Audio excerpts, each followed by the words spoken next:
is a counterpart, but she's not working here in Benin. She is from the United States the United States of America. Please, sister, could you introduce yourself to the viewers of Gulf Television? Hello, my name is Melisande Middleton. I'm honored to be here as the director of CIME International Media Ethics, which I recently co-founded with my colleague Cairo Gomez, who is from Benin. I'm French-American and have studied at Stanford University and Institut d'études politiques de Paris. I'm currently based in Paris in the CIME International office there. Following some work with UNESCO, the French National Center for Scientific Research, and the World Bank, I am now devoting much more time to CIME for promoting ethics in the world and cross-cultural communication between journalists across the world. Okay, thank you very much. You are on special guest, and it's a great pleasure for us receiving you on special guest. I'm going to ask you the first question because you are talking right now and I have catch the word ethic. Okay, today if we are going to talk about ethic, do you find it easy to talk about ethic when we are in the body of press media? Excellent question. Talking about ethics, especially in a country like Benin or in African countries, is very different from talking about it in my home countries. One of the main goals of the conference that we will be organizing next year, CIME Forum 2009, here in Cotonou and West Africa in general, is to promote the consciousness among journalists of the importance of their power as a fourth power in democracy. Journalists here do not necessarily earn as much as abroad, but in promoting the importance of journalism, we also promote the importance of education and of access to all to media. And the more people across the world access media, the more media houses will earn money and will be able to pay journalists better salaries. Yes, you agree with me that in Benin or in Africa in general, when you take the example of Benin, for example, almost journalists do not earn much money as far as it should be. What are the reasons, that can explain such a matter? The reason, I believe, is complicated. It's related to lack of funding, to lack of recognition of the journalist profession.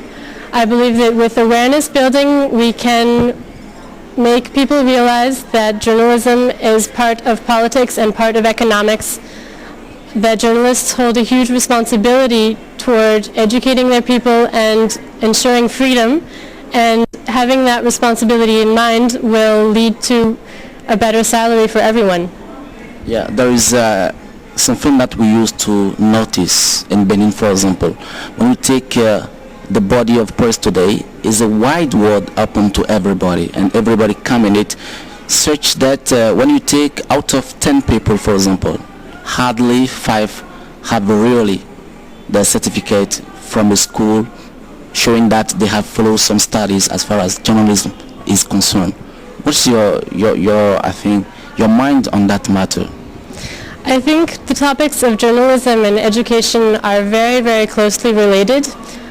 Those who do not have an education do not have access to journalism, and journalists who do not have proper education are not able to carry out their profession in an ethical and accurate way.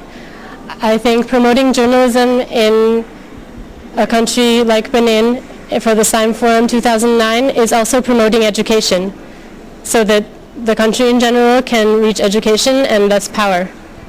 Yeah, the next question. You have just talked about a project that you have in 1 year time, in 2009. Why such a project? The project came out of an international seminar in Prague of journalists who came from all 5 continents, and we realized how ethical questions were important to discuss in any country for journalists, and we realized that there was a lot of energy and determination to bring journalists together from many countries to talk about ethical questions that sometimes they are afraid to address in their own newsrooms back home. So the goal of our conference and of CIME International is to provide a platform for these journalists from any country in any region of the world to discuss ethical issues and brainstorm and learn solutions for dealing with them to improve press freedom in any context. Yes, I wish success to your project. Now, I would like to know your great expectation if you succeed organizing such a great gathering. What are your great expectations maybe at the end of the seminar that we'll organize here in Benin? Thank you so much. We hope that any journalist who attends this forum, they will be about 50% from African countries and 50% from other countries of the world. We hope that they will go back to their hometowns and home media houses with a better perception of how they can improve ethics day to day in their job. After the CIME Forum 2009, we will be hosting a similar forum every year in a different country, with priority given to countries that are particularly struggling with ethical questions. Thank you. Thank you so much. That was my last question. If you were asked to conclude, what are your words? I would say that I am honored to be here in Benin. It is very special for me to come from abroad to a place like this. It's my first time in an African country. And in being here, I realized that a second effect of the international forum we are organizing is not only specifically journalism, but also a cross-cultural exchange forum. And that journalists from everywhere can learn from each other. They can see how they work differently, how they think differently, and that's an important progress toward cooperating on any level internationally. Thank you so much.